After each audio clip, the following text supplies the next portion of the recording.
Hello बच्चे, ध्यान दो। हमारी आवाज़ सुनाई पड़ रही होगी। Thank you all student, thank you. अब हम आप लोगों को जो पढ़ाने जा रहे हैं रियल में सिंपल माइक्रोस्कोप, जो हम पढ़ाने जा रहे हैं वह है simple microscope. Simple microscope. Sir ये सरल माइक्रोस्कोप क्या आपने देखा है? क्या आपने इसे देखा है? नहीं देखा है सर जी। सरल सूक्ष्मदर्शी, क्या आपने इसे देखा है? क्या आपने कभी भी सरल सूक्ष्मदर्शी देखा है? जी सर, नहीं देखा है। कोई बात नहीं, नहीं देखा है तो देखो, पहले इसका हम तुमको उपयोग बताते हैं, उसके बाद पढ़ने में मजा आएगा थोड़ा आपका। पहला उपयोग क्या है? उपयोग नंबर 1, कभी कभी आप घड़ी बनाने जाते होंगे तो एक घड़ी साज जो होता है वो अपने आंख में एक छोटा सा लेंस लगा लेता है। हमारी बात समझ रहे हो ना? तो घड़ी साज के द्वारा इसका प्रयोग किया जाता है। पहला जो उपयोग हुआ वह किसके द्वारा हुआ? घड़ी साज। याद रखना है आपको, घड़ी साज इसका उपयोग करता है। दूसरा उपयोग कहां है इसको देखो, घड़ी साज द्वारा कहां उपयोग करता है? घड़ी बनाने में। घड़ी साज द्वारा उपयोग कहां हो रहा है बच्चे? घड़ी बनाने में घड़ी साज द्वारा इसका उपयोग किया जाता है। ओके। पॉइंट नंबर 2, कभी कभी क्या होता है, जो पंडित लोग हाथ देखते हैं ना, वहां भी आपको हाथ देखने के लिए घड़ी इसका प्रयोग किया जाता है। ज्योतिषी द्वारा, ज्योतिषी द्वारा हाथ देखने में,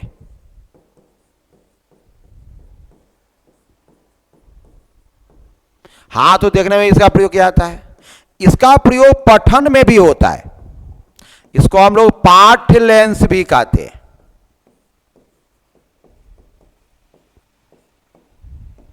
यानी पढ़ने में,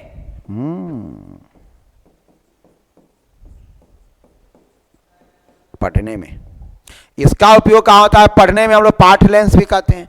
वैसे आपके पास भी है, आपके पास भी है सरल सूक्ष्मदर्शी, आप उसको नहीं देख पा रहे हैं।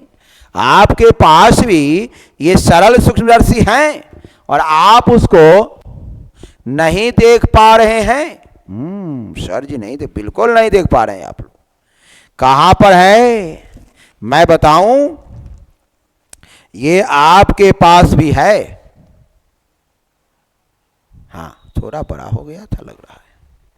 यस, आपके पास भी है और आप लोग उसे क्या कर रहे हैं? नहीं देख पा रहे हैं।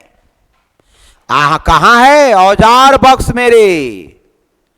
कहां पर है? औजार बक्स में। औजार बक्स में भी आपके पास है। औजार बक्स में आपको ऐसा मिलेगा, हम बता देते हैं तुमको, ये डंटी वाला देखो रे, ऐसा ऐसा तुम्हारे औजार बक्स में होगा, में शीशा लगा होगा। ये तो है सर जी। हाँ, आई में वो डंटी लगल होता हो, ये डंटी डंटी। और पता है क्या होगा? यहां पर एक डंटी लगा रहेगा और आई में शीशा लागल होता, कांच माने शीशा। कौन कांच? उत्तल लेंस। समझा? ये है आपके यहां, आपके और कहां ये है? ये कहां मिलेगा आपको? औजार बक्स में। औजार बक्स, औजार बक्स रख ले ना मैथ पर है, फिर साइंस चित्र बनावे लगी। जी सर, वही में रहेगा ईसन, वही है सरल सूक्ष्मदर्शी। अब तो हमारा बच्चा समझ गया होगा। ये क्या होता है?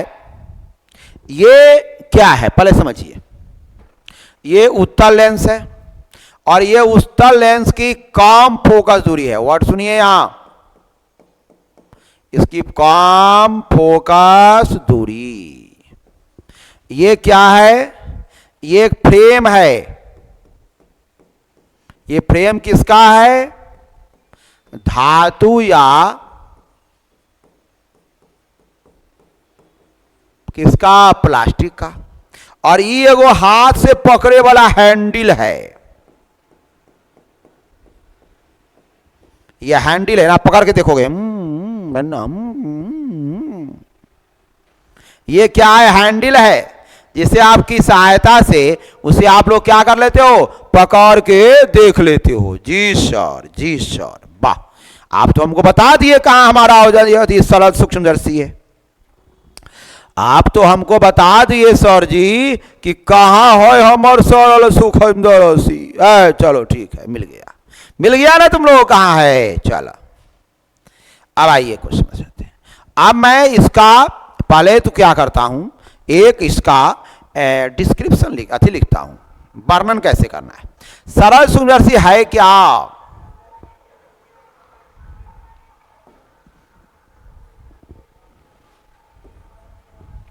सरल सूक्ष्मदर्शी है क्या?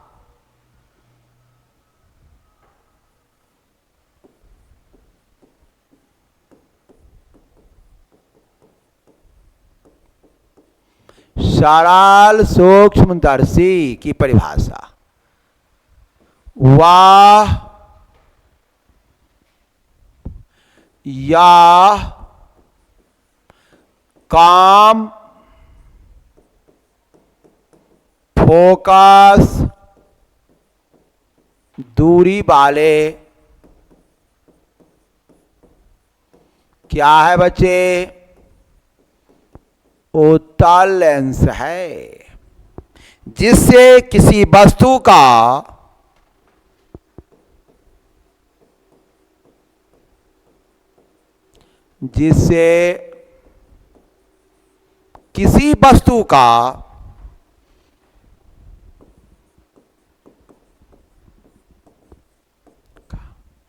आवर्धित या बड़ा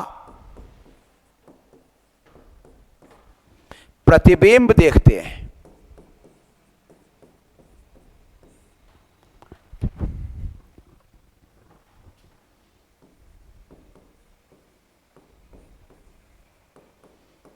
और जानते हो ये इसकी भी एक लिमिटेशन है। ये बहुत आपको 26 गुना बड़ा प्रतिबिंब दिखा सकता है। ये अधिकतम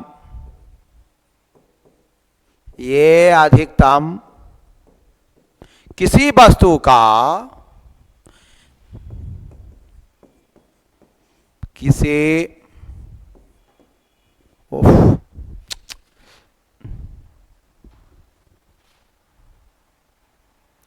ये अधिकतम किसी वस्तु का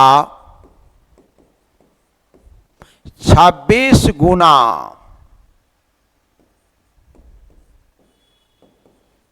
बड़ा प्रतिबिंब ही दिखा सकता है।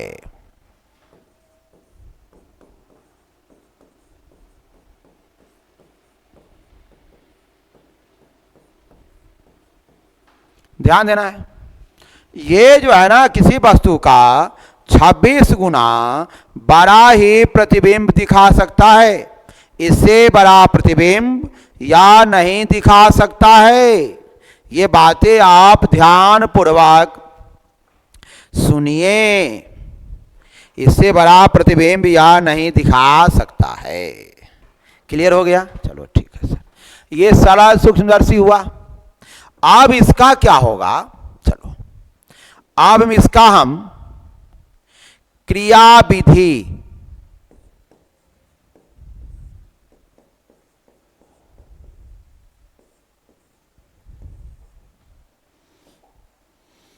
ये रचना की चर्चा मैंने पहले कर ली आपको। ये रचना जो है ना, यहां पर ही रचना में भी आप डाल सकते हो। ये देखो, ये इसकी रचना में भी आप डाल सकते हो।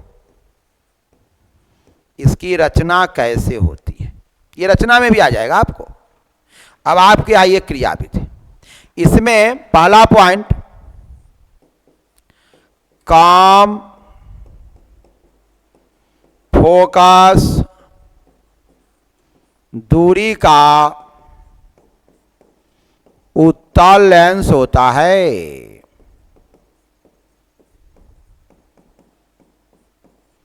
काम, फोकस, दूरी का उत्तल लेंस होता है। पॉइंट नंबर 2, पॉइंट नंबर 2, वस्तु को वस्तु को वस्तु को कहां रखते हैं? पी और याप के बीच रखते हैं। अगर आप इसको मैथमेटिकल फॉर्म में समझा जाए तो ये वस्तु कहां रहती है? ये वस्तु जो है याप बड़ा होगा यू से, यानी फोकस दूरी से पहले वस्तु यू की वस्तु दूरी जो होगी ना वह फोकस दूरी से कम होगी। ठीक है, आइए थोड़ा इसका डायग्राम बना लेंगे तो आपको जल्दी से समझ में आएगा। यहां पर मैंने आपका एक उत्तल लेंस लिया, ठीक है सर, उत्तल लेंस तो लिया, ओके लिया। अब उत्तल लेंस का, अब आइए समझते हैं, यहां ऐसे कर दिया, थोड़ा लंबा खींच दिया, ठीक है सर खींचिए। अब यहां पर करना क्या है? यहां पर वस्तु लिया, जी सर वस्तु लिया, तो किरणें यहां से चली, यस सर चली, और चलने के बाद ऐसे गुजर गई, चलो सर जी गुजर गई। दूसरी किरणें यहां से चली, जी सर, और सीधे दूर भागती गई। ये किरण की मुलाकात कहीं नहीं होगी, आगे कितनों दूर जाएगा और कहेगा कि एक मुलाकात जरूरी है सनम, का नहीं पहले मिलो, अभी नहीं मिलना है। हमारी बात समझ में आया? पहले मिला है ठीक है, अब नहीं मिलनी है। देखो डायग्राम को, अब आपको तो नहीं मिलनी है तो क्या होगा? याद करो जो पहली मुलाकात हुई थी, आगे तो होने वाली नहीं है। अच्छा, तो फिर क्या करोगे? पीछे चलो, पीछे, हाँ, तो ये किरणें यहां से निकलेगी, ध्यान रखना। दिखाई पड़ रहा है कि नहीं? ओके, नहीं थोड़ा बहुत दिक्कत हो रहा है, ओके। अब ये किरणें यहां दिखाई पड़ेगी और ये किरणें यहां से आएगी, ये दोनों भाई साहब मिलेंगे। ओ थोड़ा सा इसको और छोटा, रुको 2 मिनट, हाँ ये थोड़ा ऊपर की ओर भी चला गया है। ये थोड़ा ऊपर भी चला गया, हाँ ये भी गलती थी। अब आइए सीधा करते हैं इसको, आइए। तो ये क्या करेगा? यहां देखो, ये थोड़ा हल्का हल्का यहां आ जाएगा, यहां, और तुम भी इसको बढ़ाओगे तो ये भाई साहब यहां मुलाकात करेंगे, और मुलाकात के बाद ऐसे बना देना है, ऐसे सीधा, देख लो यहां, समझ लो। अब करना है क्या? अब क्या करना है देखो, अब जो करना है ये हो गया ऐसे। अब ये जो बन रहा है वह आई डैश और बन रहा है बी डैश, यानी अगर इसको नोट में बढ़ाया जाए तो यहां पर क्या आया है? यहां तो मैंने लिखा है, आगे देखो, वस्तु ए बी है या पी और याप के बीच है। पी और किसके बीच है? याप के बीच है। अगला पॉइंट, पॉइंट बाय पॉइंट लिखेंगे हम लोग। अगला पॉइंट है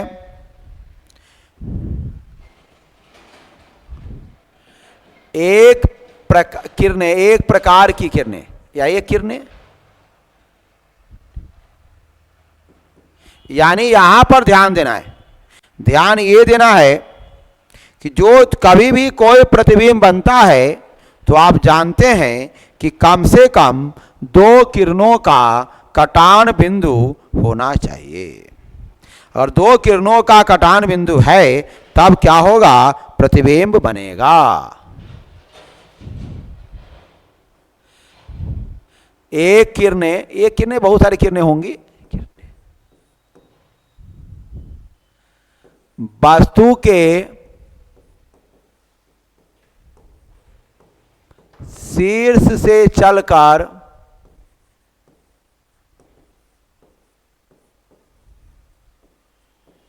अपवर्तन के बाद फोकस एफ से गुजरती है।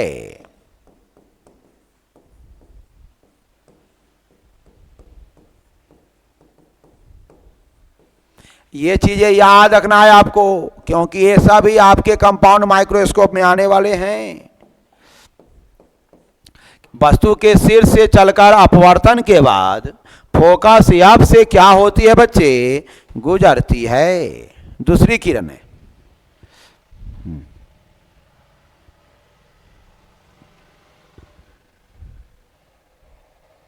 हाँ, और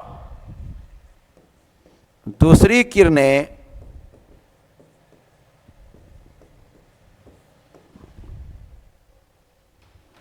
प्रकाशीय केंद्र से होकर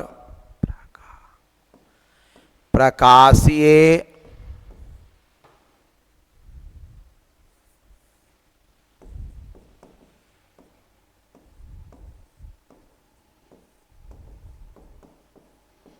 केंद्र से होकर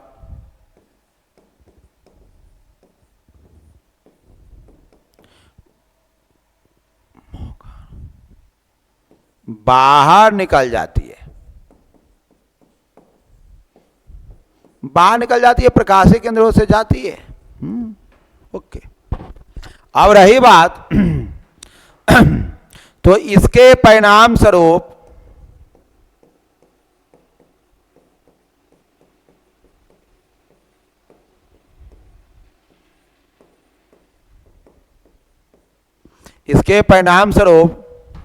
ये मान लो प्रकाशिक, यहां ओ दे दो, ऑब्जेक्ट है इसलिए पी दिया जाना, ये ऑब्जेक्ट है इसलिए वो दिया गया है।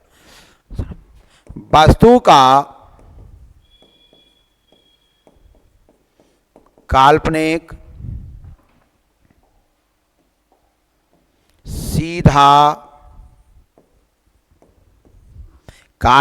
सीधा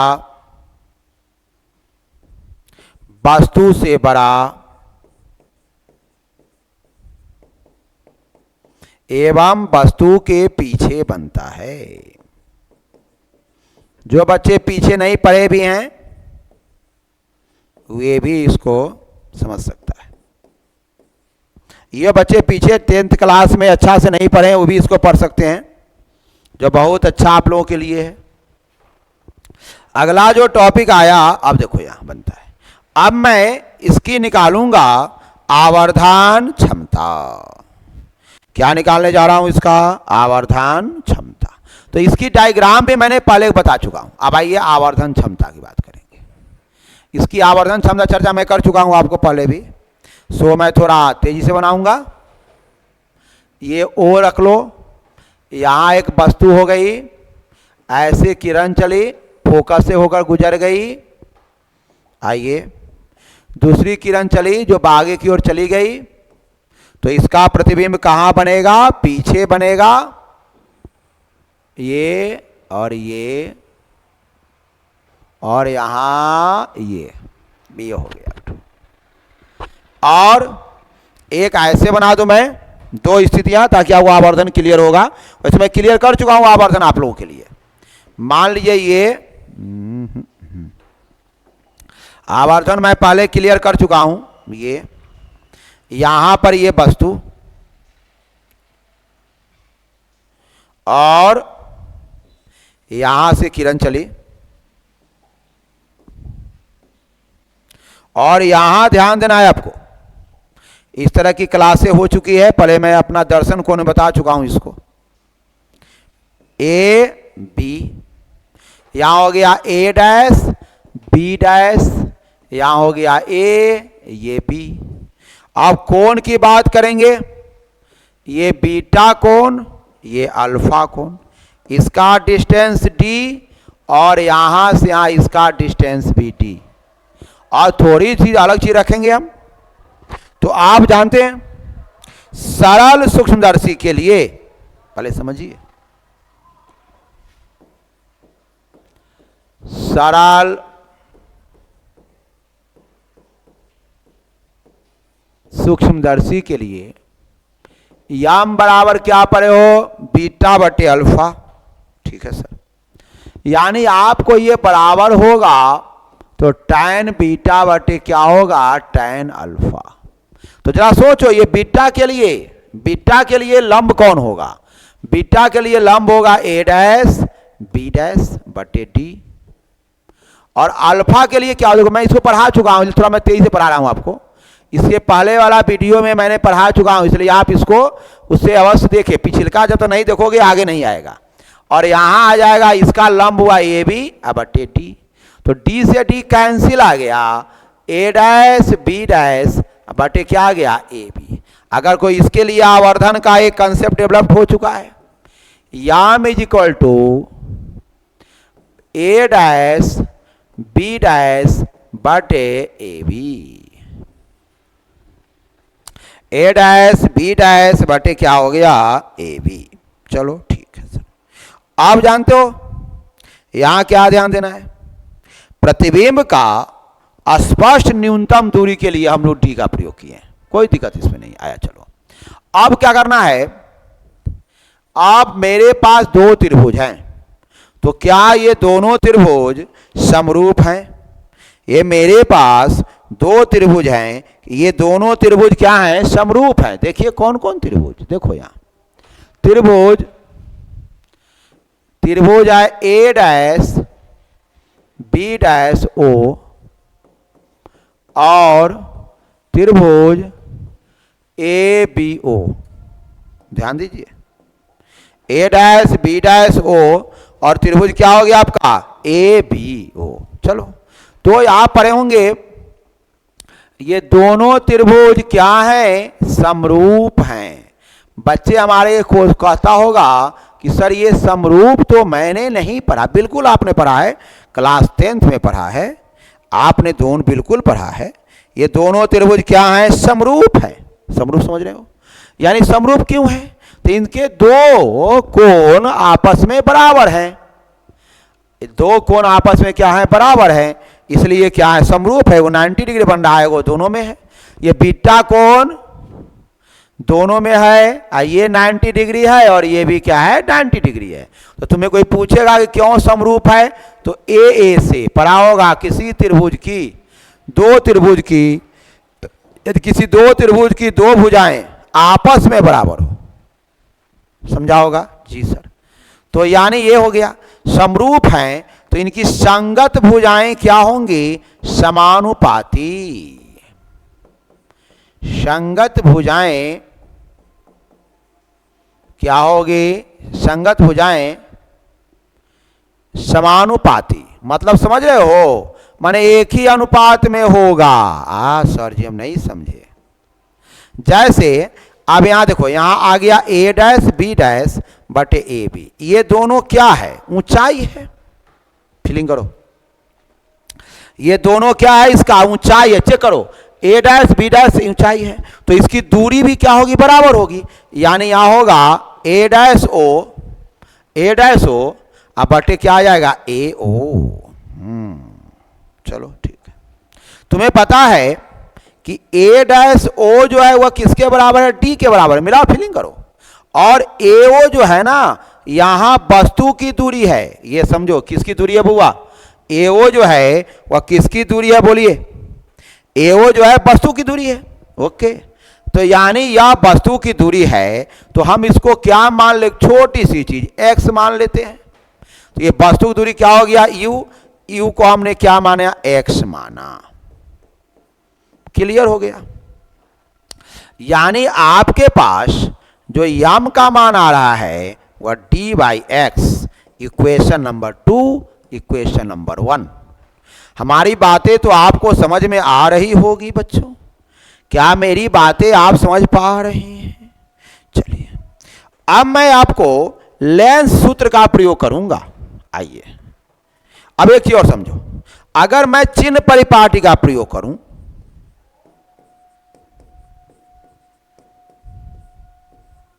चिन्ह परिपाटी जानते हो ना, ग्राफ के नियम है। अगर ये दोनों भाई साहब तो इधर हैं तो डी के जगह पर क्या डालना होगा? माइनस डी बउआ मेरे, और एक्स जगह क्या डालना होगा? माइनस एक्स, क्योंकि दोनों भाई साहब बाउंड्री के पार हैं, उसी पार हैं जिधर हमें जाना है। आइए चलते हैं, अगला जो टॉपिक आ रहा है समझिए। क्या टॉपिक आ रहा है? ध्यान दो बच्चे, जो टॉपिक आ रहा है उसमें आएगा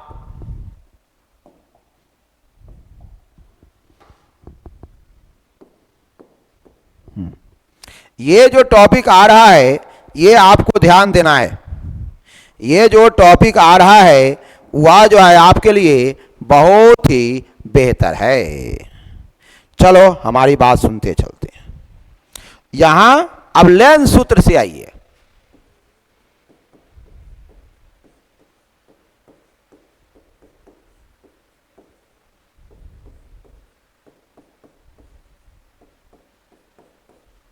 ये पढ़े आप लोग? बिल्कुल सर जी मैंने पढ़ा, थैंक यू, पढ़ा तो अच्छी बात, आपने पढ़ा, अच्छी अच्छी बात।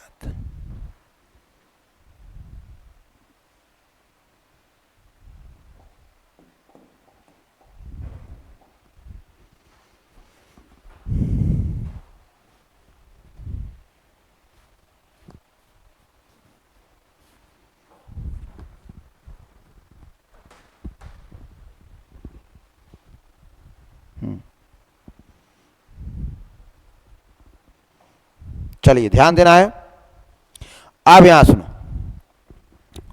तो मान क्या रखना है? यहां जो है v बराबर हो गया माइनस डी और u बराबर हो गया माइनस एक्स। आइए तो 1 माइनस डी, देखो कितना ही क्लियर हो रहा है, और माइनस 1 माइनस एक्स बराबर 1/f, यानी 1 minus D plus 1/x is equal to 1/f। D से सभी पदों में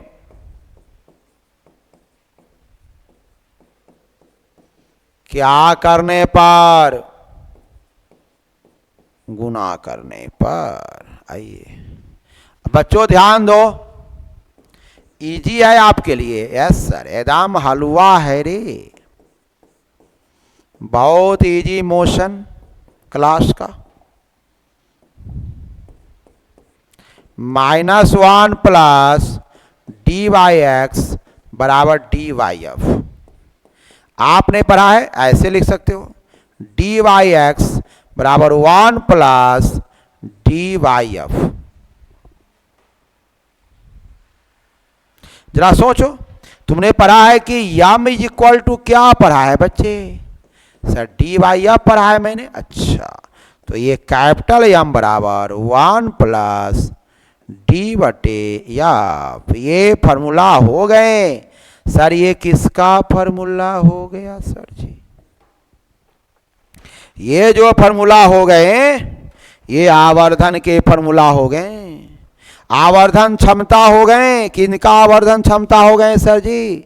ये सरल सूक्ष्मदर्शी के आवर्धन क्षमता हो गए, ये सरल सूक्ष्मदर्शी के आवर्धन क्षमता हो गए। अच्छा, अगर ये प्रतिबिंब अनंत पर बनता है, पहले समझिए, यदि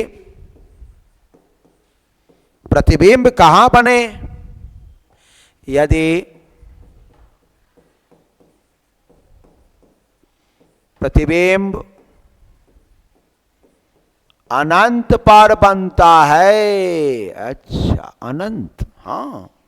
तो प्रतिबिंब जब अनंत पर बनेगा तो जरा सोचो, ये प्रतिबिंब जब अनंत पर बनेगा तब क्या होगा? ऐसी स्थिति में भी का मान क्या होगा? भी का मान भी बराबर क्या होगा? इन्फिनिटी। तो बैठाओ ना फॉर्मूला पर, तो यहां क्या आ जाएगा? यम बराबर तुमने क्या पढ़ा है? 1 प्लस डी बटे एफ। जी सर। अब यहां कोई टेक्निकली चीजें आ जाए तो क्या बोलोगे? 1 बाई डी प्लस एफ। अनंत पर बन रहा है, ये बातें हो गई। चलो ठीक है, ठीक है, ठीक है। टेक्निकली चीज आ जाइए। आप पास एक फॉर्मूला और आया है, 1 बाई भी माइनस 1 बाई यू बराबर 1 बाई एफ। फॉर्मूला से हट दो। 1 by infinity minus 1 by you बराबर 1 बाई एफ।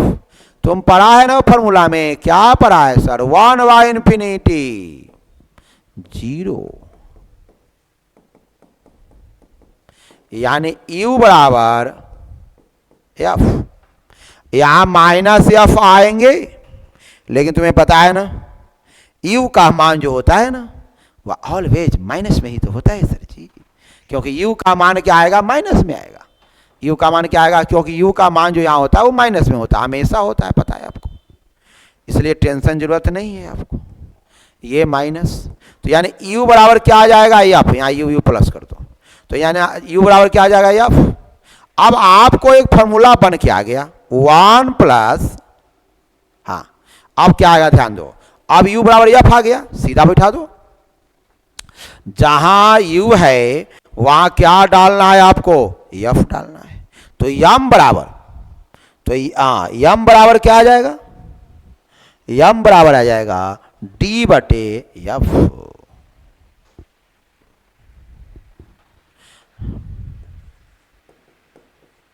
ये भी एक फॉर्मूला, ये 2 फॉर्मूला हो गए। आपका उपयोग जब करोगे, न्यूमेरिकल बनाओगे, तो ये दोनों आपस में बदला बदली करेगा। तो म्यू बराबर का आ गया डी बाई एफ। ये फॉर्मूला बन के तैयार। सो आप जान गए होंगे ये फॉर्मूला किस तरह से काम कर रहा है। सो आप समझिए इस सारी बातों को। यम इज इक्वल टू क्या आ गया बच्चे? D by F. ये डी बाई एफ। इस फॉर्मूला को आप लोग अपडेट करेंगे और इस बात को आप जानने का कोशिश भी करेंगे। ये फॉर्मूला को आप अपडेट करेंगे और इसे जानने का आप कोशिश भी करेंगे। सो मैं बताऊं आपको कि ये सब बहुत इंपॉर्टेंट क्वेश्चन है। ये सरल सूक्ष्मदर्शी जो आपने पढ़ा है, यही क्वेश्चंस, इसी से रिलेटेड क्वेश्चन आपके संयुक्त सूक्ष्मदर्शी का, समझो ना कि आधा भाग आपने संयुक्त सूक्ष्मदर्शी का पढ़ ही तो लिया है। आपने आधा भाग संयुक्त सूक्ष्मदर्शी का पढ़ ही तो लिया है। ओके, मैं आप बताऊं तब तक के लिए सारे स्टूडेंट्स को good night. All students good night. Thank you, thank you, thank you. All students thank you, thank you, thank you. Good students, thank you, thank you.